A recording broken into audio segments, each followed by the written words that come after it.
digitaljamsessions.com. Hey everyone, it's Mookie, and I am back again with another Digital Jam Sessions. I am also back again speaking to you guys live from Amsterdam, the Netherlands, at the IBC International Broadcasting Convention Conference, and it's September 2018.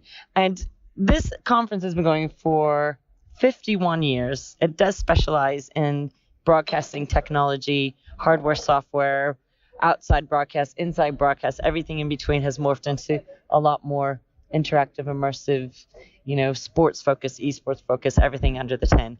But with me today, funny enough, are two industry chums of ours that are coming within tech and medical industry spaces. And I'm going to introduce them without further ado, because like in the words of Dirk Gently, things are all connected, aren't they? So that's what we do. So once again, my name is Mookie Callahan. I'm an executive digital producer, primarily looking after large-scale end-to-end productions in the music and broadcasting space, but with a large focus on immersive production and creative and content, spanning many genres as we do. And to my left, please introduce yourself and tell us what you do. Hi, my name is Rick Knowles. I'm the Chief Technology Officer of Augmented, where we produce patient education experiences for VR and other immersive tech.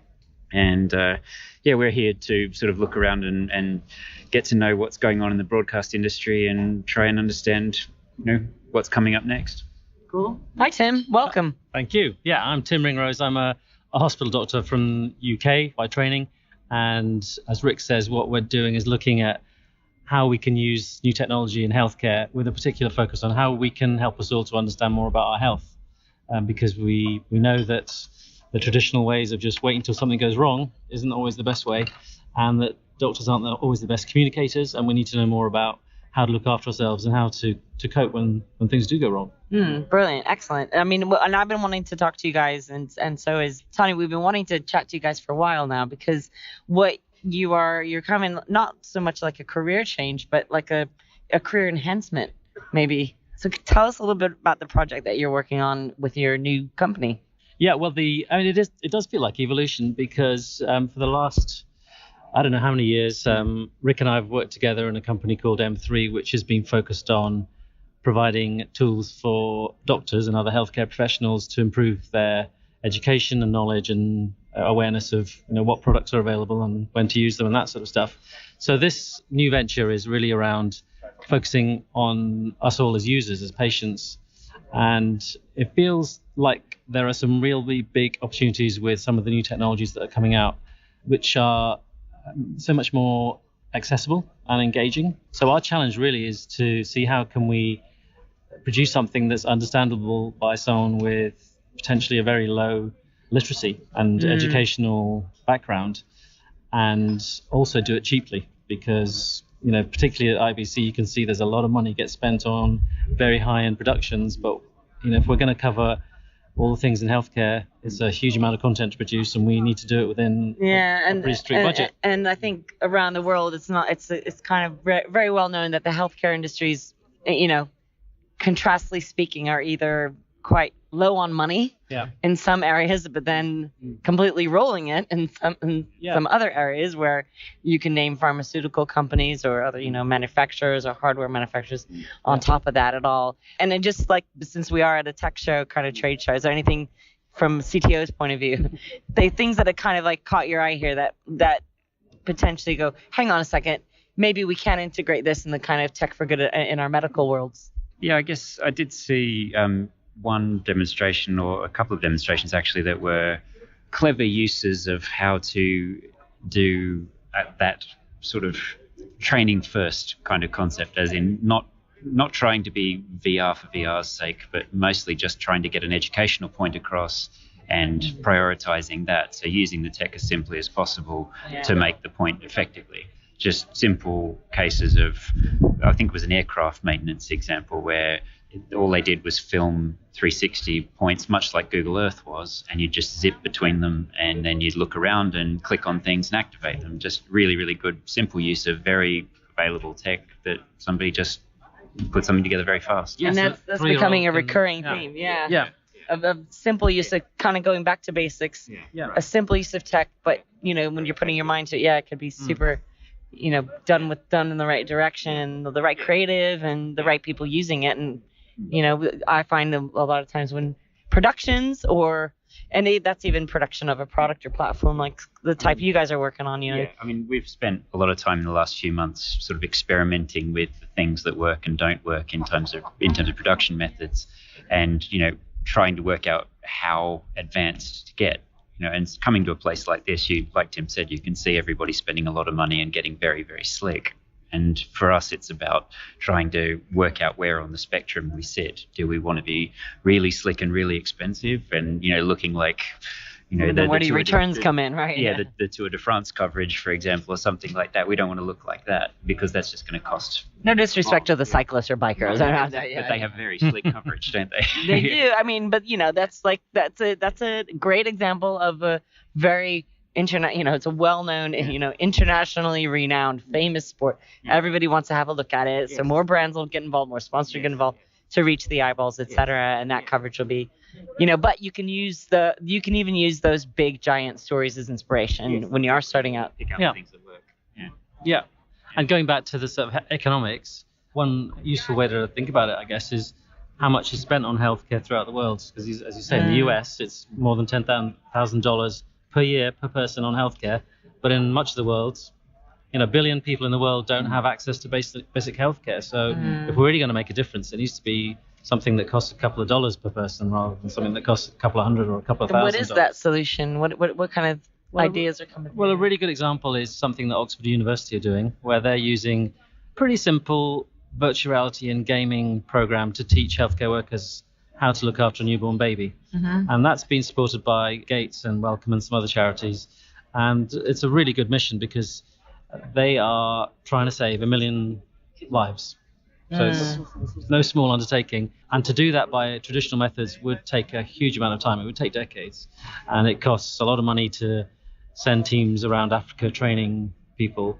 Right. But you can do that at a much lower cost. But more importantly, you can do that so much quicker if you use virtual reality and gaming. But of course, what they've got to do is design something that doesn't depend on a big bandwidth. Yeah.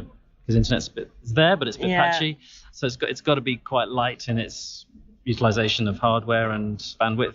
But it works, and it's already being rolled out. So I think that's a really good example of using new technology for an old world problem, which is training people on some basic things. Right, and then the solutions that come with low bandwidth and low connectivity and hard to reach urban places. Like what are the other solutions for that? Just like more satellites hovering around deserted areas. Well, what I found in development experience in previous roles, even before this one, was that 95% of the time the solution to problems like that are in the hands of the programmer who built it, understanding the environment in which something's going to be used. Mm-hmm. And you can, with that kind of foreknowledge, develop things in a way that they include all of the heavy bits along with the initial installation, or for example, in that example Tim mentioned, that's a case where you pre-install everything that you want, all of the heavy stuff on the computer that you're going to send out to the third world country, and it basically they don't need any bandwidth because the package that they get that comes with the headset has everything already on it to go. Yeah. That's an example of how knowing how it's going to be used in the future is enough. It's a little bit more of that, because what you want to do is, you're putting your time and money and, resources into creating an amazing experience, and you want as many people to see this as possible. But in your guys' case, it's a lot different because you're serving a purpose beyond an entertainment element.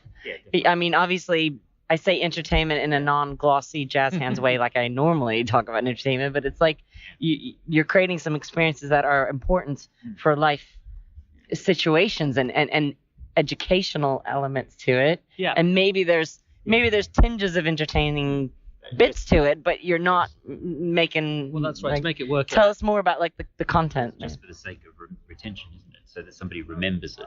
That's about how entertaining you want to be. Exactly, and that goes across whatever industry you work in. Yeah. It has to be good, or else people won't remember. That's really why we're here, because it might be meeting a different need amongst people, but it's got to have the same engaging characteristics to make people want to watch it. Because we all know there are things that we should be doing, but unless it appeals to us and it's fun to do, we don't do it. So we've got to make the production values of content that serves a serious need like healthcare needs to have the same elements of a game. Exactly. Because otherwise people are just going to drop off. Exactly. And I suppose you're working with you're working through Unity or Unreal. How are you scoping your background into the modern day 2018 type of productions? Development tech-wise, we're using Unity almost exclusively, not using Unreal at all. Okay.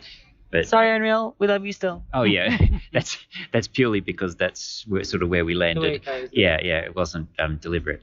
But I suppose we use Unity a lot. We use 3D modeling, sort of Maya and Blender and things like that as well. But also mixing in some 2D stuff just so that we can create like hologram type videos inside of the 3D spaces. Right. So that's sort of Premiere style things. So the kind of prototypes and MVPs you've got so far, have you been kind of testing this out with anyone? And what kind of focus groups are you looking at? Yeah, we've been testing some prototypes out, with patients, with doctors and different types of doctors. And, one key thing is, of course, making sure it works for the patient. But you've also got to make something that doctors are going to also recognize as something that they want to recommend to their patients. Because we all know that the healthcare industry is so overwhelmed that even if there was something that was great for patients, but it required an extra couple of minutes from a doctor to talk about it, it would be a challenge because they already feel like there isn't enough time.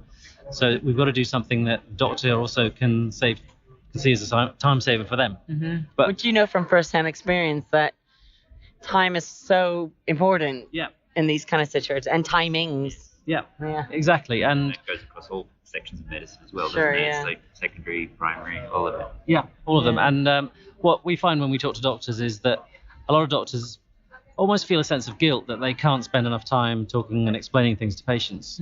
So being able to hand something over or to recommend something that enables them to say, well, I haven't got time to explain all about this new treatment, but here's something that's going to help you, is a really good solution because they can see it's good for the patient, but it's also good because it helps them to do their job better.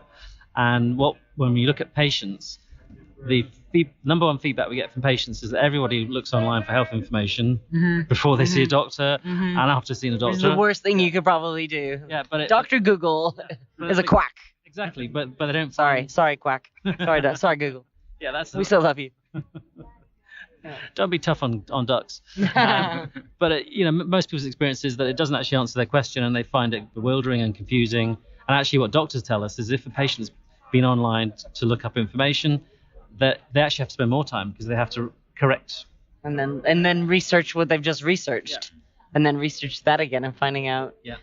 Right. So what are the kind of speaking of research, from the kind of like the thoughts that you put into this and the people that you're talking to, what are the kind of standout points that are going to be top priority for you guys to focus on creating first?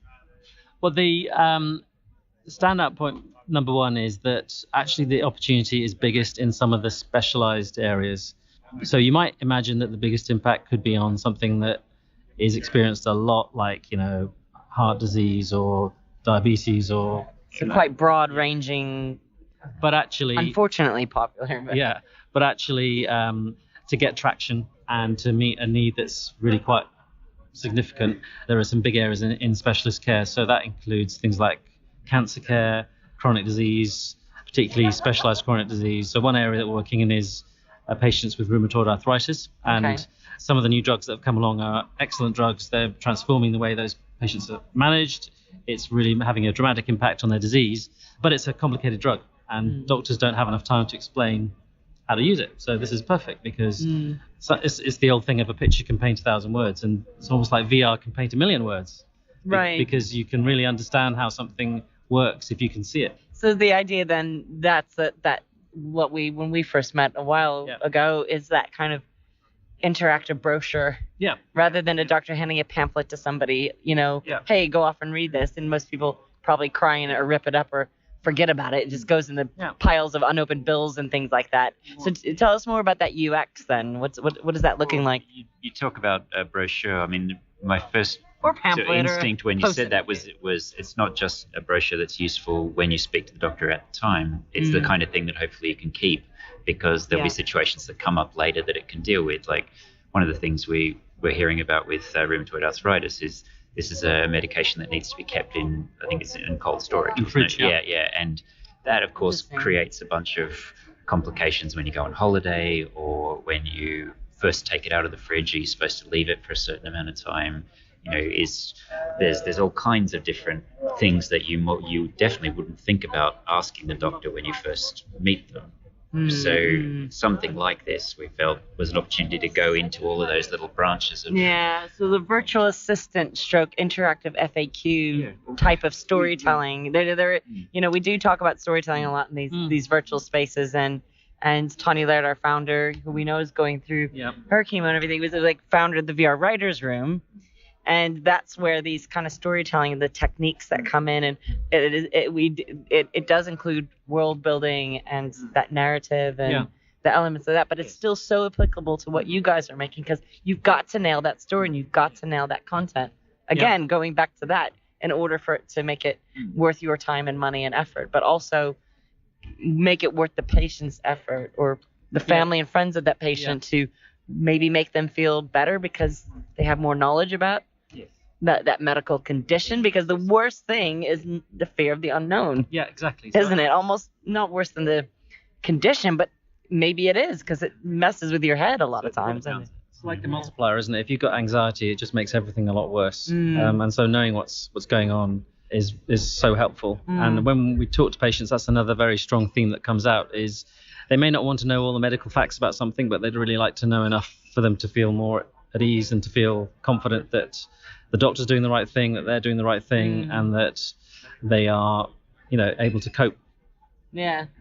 So, but some of the other things, like I think early days, and correct me if I'm wrong, we were talking about some asthma, like kids with asthma. Was that still a topic? Yep. It's shocking, but the UK has got a worsening rate of deaths from asthma in kids. So goodness. We're going the wrong way. I was not aware of that. Yeah. That's not a nice thing to hear. But So we're actually one of the worst countries in Europe, and it's going the wrong way. And Asthma UK, who we're working with, have identified that the key factor here is education, and that kids don't understand enough about it, and the parents don't understand enough about it. They don't know which inhalers to take, what to do, when to go to A&E, when to call a doctor, when to ask for a review. So that's a really good example of something that is not just here you go, here's a leaflet I printed out, but something that's engaging, that appeals to people's sense of they want to do this because it's fun, but actually can communicate some really important messages about healthcare. That's a really good area. And you guys are talking about like first person point of view, third person point of view, like what would it be like to have an asthma attack as a 10-year-old child, or is it more instructional type of, obviously that but that's the way a lot of medical based VR is being made. That first, like dementias, you can't, like they're experimenting with that kind of stuff. Yeah, I mean, there was, when we were first talking about it, there was a lot of we could certainly do this, and we could do this, and hardware permitting, this would be possible as well. And I think we're sort of trying to find the areas that are the best bang for buck at the moment, and things like from a production point of view, or a user point of view. In terms of behavior change point of view, I think it's mostly, you could do all of the technology work of simulating what an asthma attack might be like if you had a Tesla suit, for example, or something like that. But we love the Tesla suit, people. Yes. But, big up the Tesla suit. Yeah, but obviously that's... So I'm sorry, reference that again. So what's using a Tesla suit with... we were theorizing about the possibility of using a physical suit to simulate what it's like to be difficult to breathe, for example, and those kinds of things. These are obviously very blue sky ideas, but But I like that's something that, like, if it is like a, the way that a partner might attend a Lamaze class or prenatal class with your other partner who's pregnant. Yes. Man, woman, child, two women, two men, men, woman, whatever. But maybe that's something that's like families can go and experience that to experience for another family member that has it, because that is so impactful.